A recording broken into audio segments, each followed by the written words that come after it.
Mike messes with music, installing HyVibe on an Ibanez 645.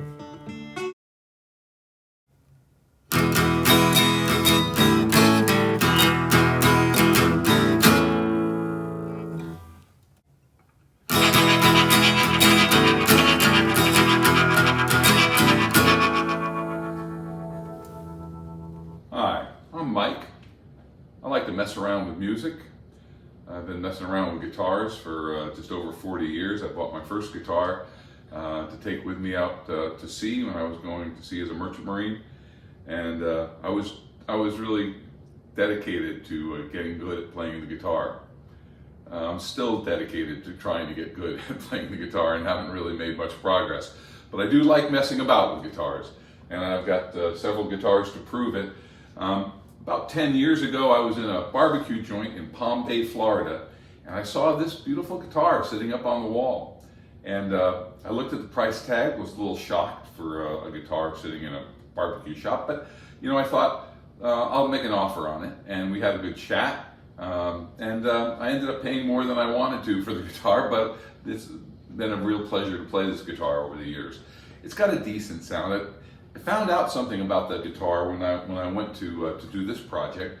I found out that this was a model 645 Ibanez, and that is a Concord series from about 1977, and it was a part of a lawsuit between Martin Guitars and Ibanez that they were saying they were trying to make this into a D28, that it was too close of a clone to a D28, and it does have the look of a D28 on the outside. It has kind of the feel. It's a reasonably lightweight, and the woods are very nice, Indian rosewood and so forth. It's mahogany frets board. It's a nice guitar, but it's no D28, and it does sound like a D28. And I as poorly as I play, which I'm going to give you a terrible example of just to listen to this guitar. It's worth having a guitar that can do more, that can sound better. And so I'll be installing this HyVibe system. And the HyVibe system, you can learn all about that online, but it's a HyVibe System 1. And it provides real enhancement to the guitar in turning it from a purely acoustic guitar into an acoustic electric that can stand alone without an amplifier, and has quite a few effects features that can be run all off of a panel, which will be mounted here. But before I start drilling into this guitar, I thought let's capture what the guitar sounds like now, because I haven't seen anybody do that on any other videos. One of the elements of this guitar is a piezo strip that will go underneath the saddle on the bridge. So it's stuck underneath the saddle, and then the saddle sits on top of it. And I was wondering, is that going to impact the sound of this guitar? Also, we put the unit inside the guitar, so it's taking up some space inside the guitar. There's actuators that go up against the bridge board, and that's got to have some impact on the sound of the guitar. My wife made the point that if you throw a pair of socks in the guitar, it changes the sound of the guitar. So all these changes, adding the components on the back to plug it into electric and to have USB inputs to it, all of that has got to impact the sound of this guitar. So we're going to make a quick capture of what the guitar sounds like now. Unfortunately, we don't have a guitar player handy, so all you got is me. And we're just going to see what it sounds like now, and then we'll play the exact same thing at the end to see what it sounds like once we've got all these components put into the guitar. So bear with me. I hope I got it in tune. And I'm just going to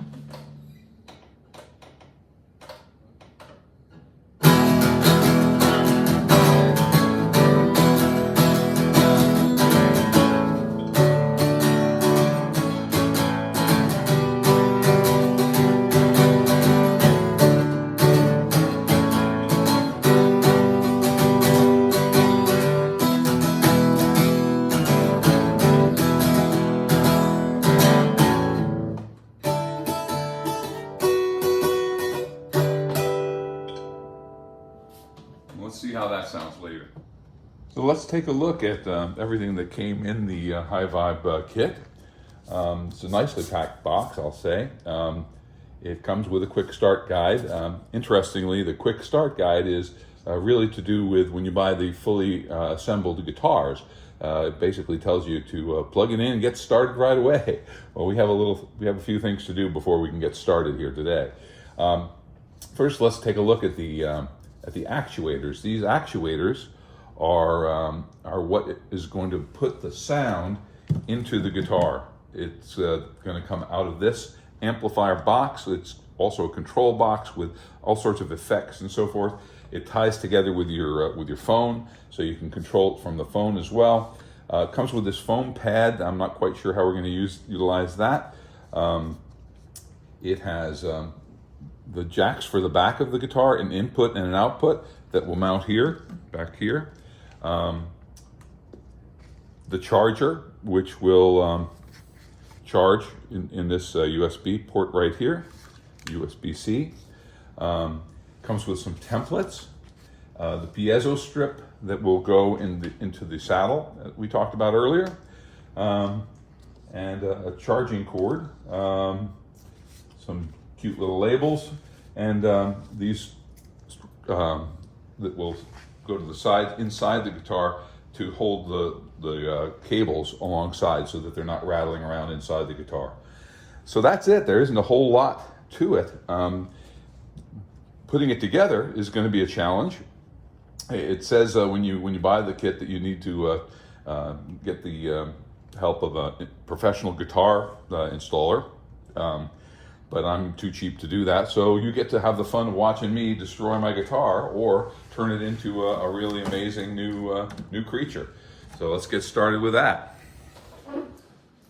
Although there are no instructions, written instructions on doing this installation included in the box, it's readily available online, and you can watch YouTube videos of people who do a very professional job of installing it.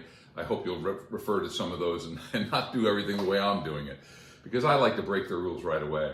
One of the first things they say is that you want to install the actuators with the super glue. People tell me, have seen that this Loctite gel control super glue is the glue that's preferred to be used. So I got some of that at the Home Depot. They tell you to use new drill bits and so forth, and I went to Home Depot to get those. They call for 3 millimeter and a 10 millimeter drill bit.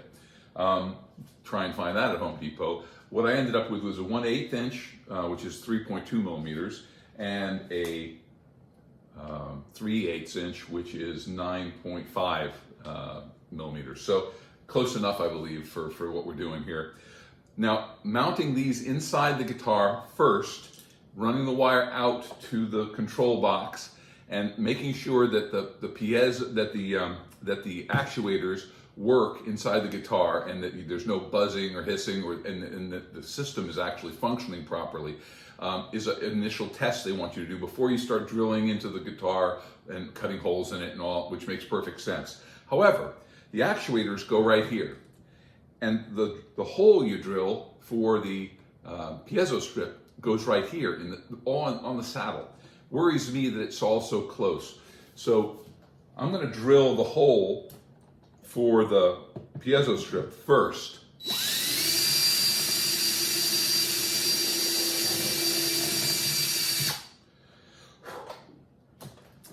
Now that hole, and I've got a picture I'll pop up from my phone to show you what that looks like. It's in the edge of the saddle, and the piezo strip is going to pop through.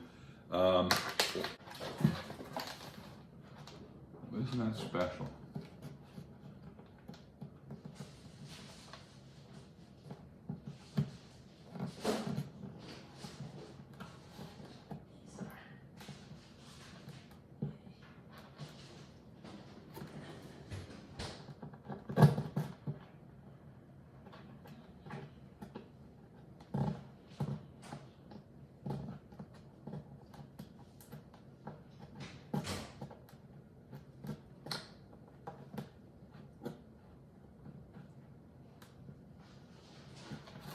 See, that just pulls right through. Nobody mentions anything about it being hard to do, which is why I love YouTube videos. pushing my drill bit down through so that I find the hole easily.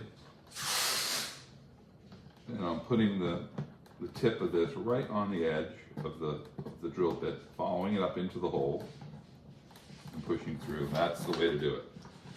And then it lays down in the saddle, and then the saddle is just going to go on top of it. I tell you, this is the part that really concerned me. There we go. The saddle is sitting on top of that thing and just wants to fall off. It does have lateral enough. It's enough bite in there that it can stay, but it's not staying in there without the strings on it. That's for sure. You can see that it pops right off, sitting on top of that piezo. So that was my concern.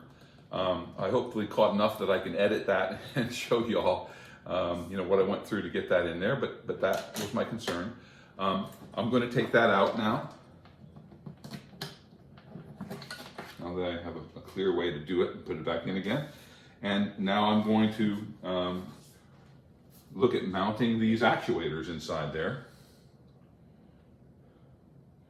Now, a friend of mine recommended, because he's used this super glue gel control before, the instructions say 10 seconds, hold it 10 seconds in place.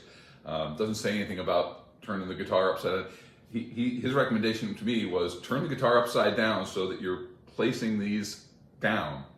Hold them for at least a minute in place for each one.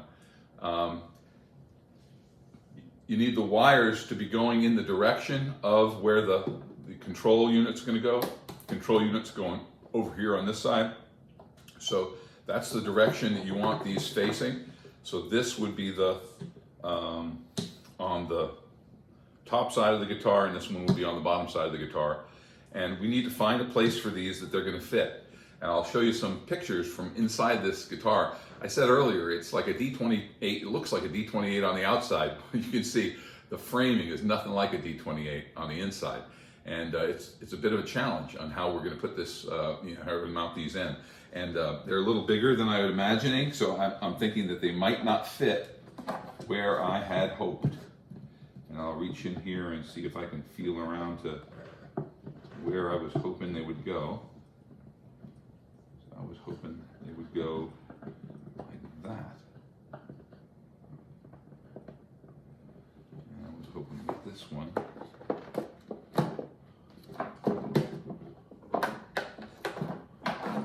go like that. The glue, let's take a look a little closer here. The glue is going to go right on this inner lip here.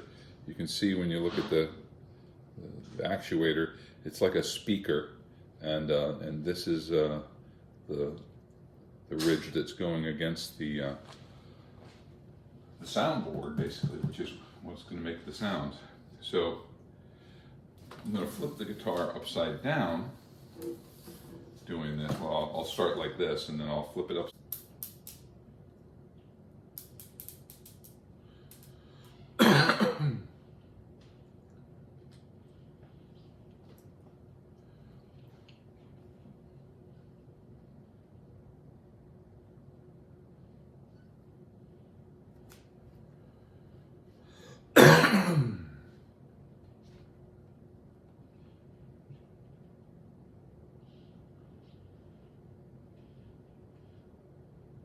Being very careful not to get this on anything but the ring.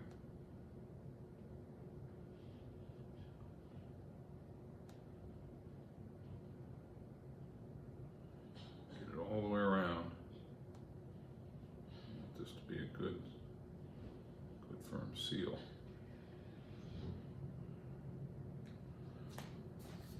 Okay.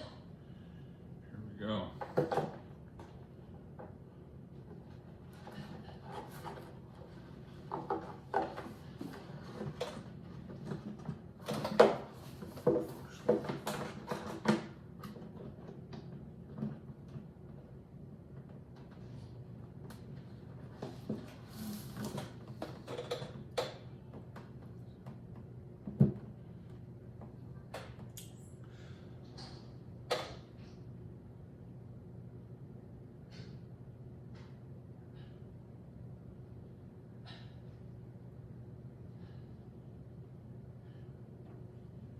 I'm holding on to it for a minute. I won't make you sit through it. I'll use the edit feature. Okay, so at this point, I have connected the HyVibe unit, put it on speaker, turned the speaker on, connected it to my phone, and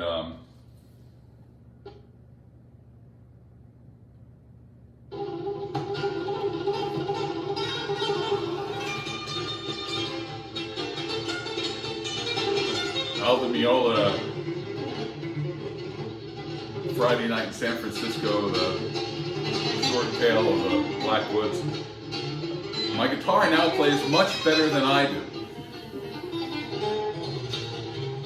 That proves that the system is working and we're on to the next step. I think there's some benefit to having screwed many things up in my life. It makes me extra careful, and I can sometimes see something coming before it bites me. I'm going to show you a close-up of this. This template is not what you would think. If you look at those dashed lines, you might think, okay, that's the lines of the bottom of this unit that's going to drop into the guitar.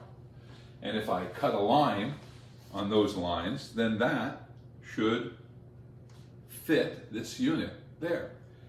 I'm going to show you a close-up picture. I'm going to take a picture with my camera to show you that that's not the case. Take the picture with the camera. You can see from the picture I'm taking, the lines themselves do not fit.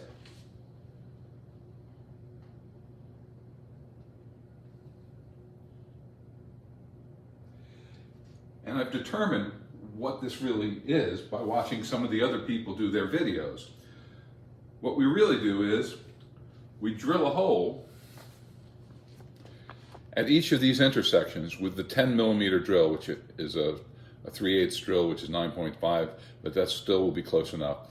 So we drill the hole there, which the outside diameter of the hole will be bigger, and then we scribe a line between the outside radius of those holes, and that will be bigger than the space that's shown here on the dotted line, and will be inside of the outer line. The outer line being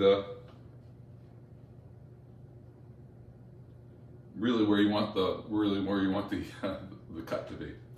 So, wish me luck. We're going to give that a try. I'm going to start off by putting a piece of painter's tape right in the area where we're going to be doing this to help prevent any splintering of the wood. I've got a cheap Dremel knockoff, but with a good blade on it, which is where we'll do that cutting. We're going to start by doing the cut of the 10mm, which is really 9.5mm, these brand new drill bits, based on this template. So give me a moment to set that up. I've done my best to position this so that it's in the center and evenly spaced. Of course, the guitar gets wider as you go down, so you have I have just under an inch, about 1.16 to the line on each side, and I've got about just under 1.25 inches on this second half. So I've got it balanced out very nicely. I've checked inside the guitar to make sure that I'm not cutting into any frames where this is, and making sure that this is a clean spot to cut. I've got my 3/8 inch drill ready to go. I'm going to center that drill right on the spot that they've given me. And still I'm scared as hell. But here I go.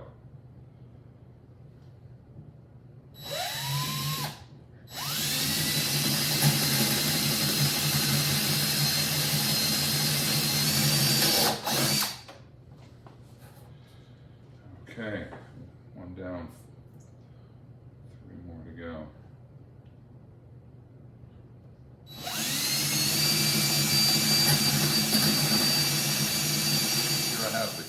that I'm going to need to make. Show the picture of it.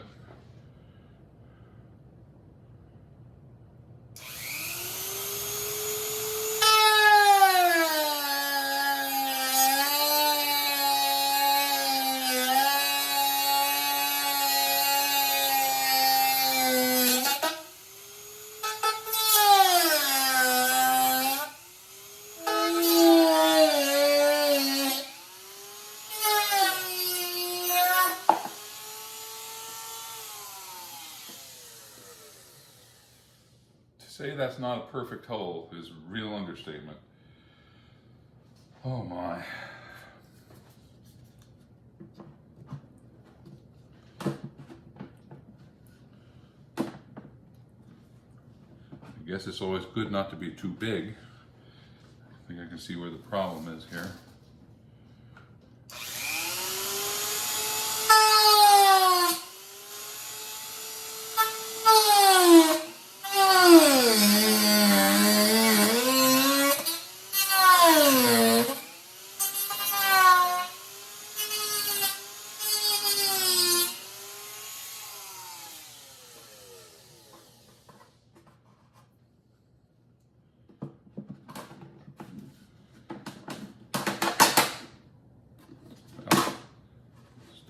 Tight. I think I will do a little sanding and get this quite perfect. If I'm lucky, I think we might be there.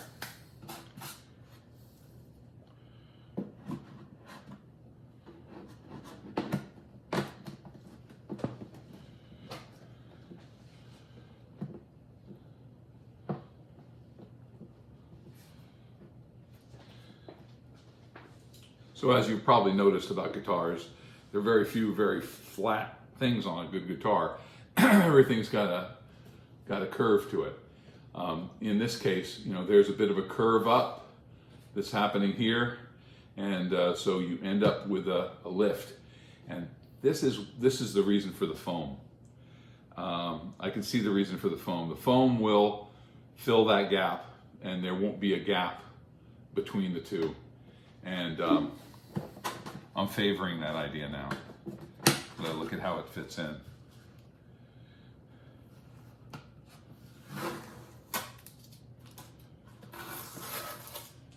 I line myself up to do this as well as I can.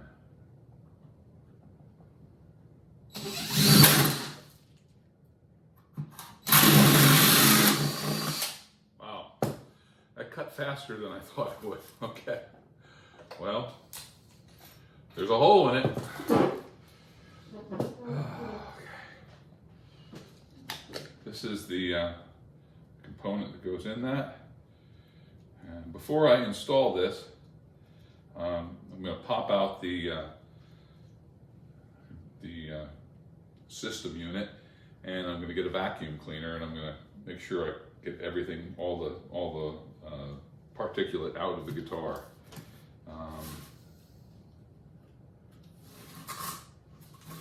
Take a picture of that. Well, I can show you on here. That's our.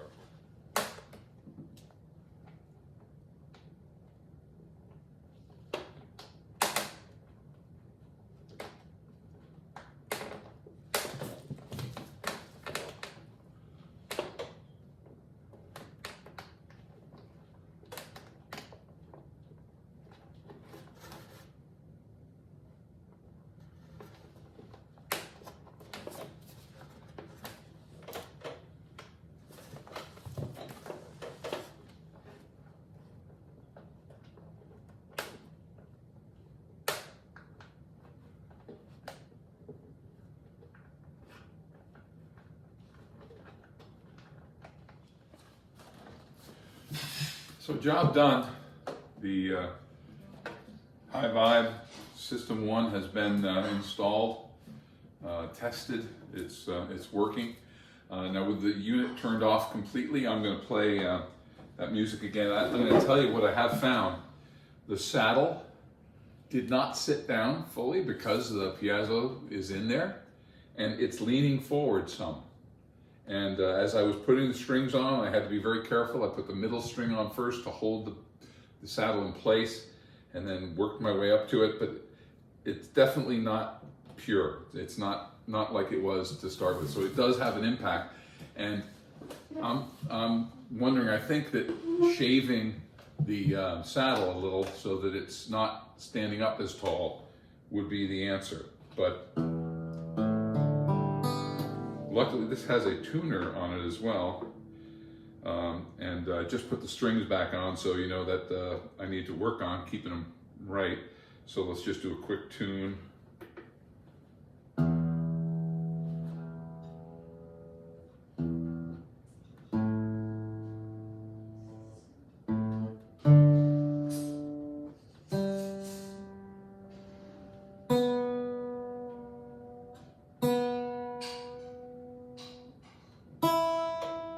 Okay, so I'll play the bit that I played before. We'll see if it sounds the same, if it sounds different.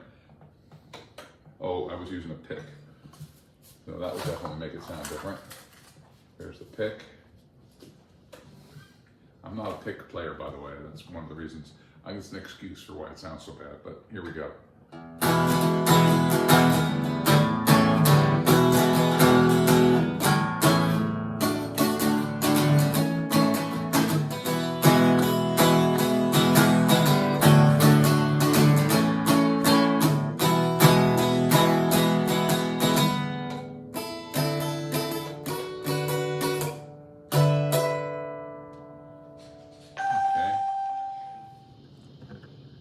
I'm afraid I'd be neglectful if I didn't show you the difference between the way it sounded just on acoustic, which is about the same. It didn't change very much, even though we have a little problem with the saddle.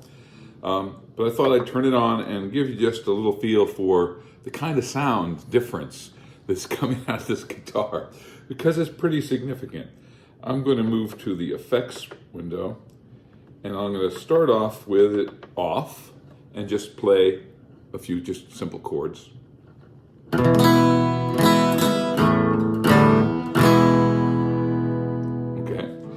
I'm going to go to vintage. I really like vintage.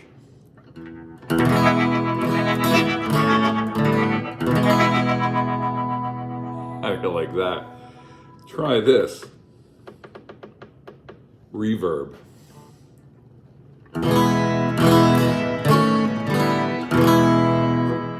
Listen to that reverb.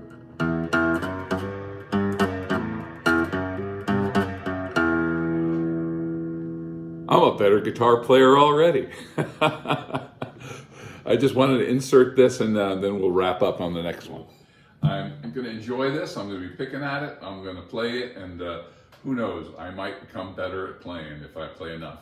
So thanks very much. Again, I'm Mike, who messes with music, and look forward to seeing you again sometime soon.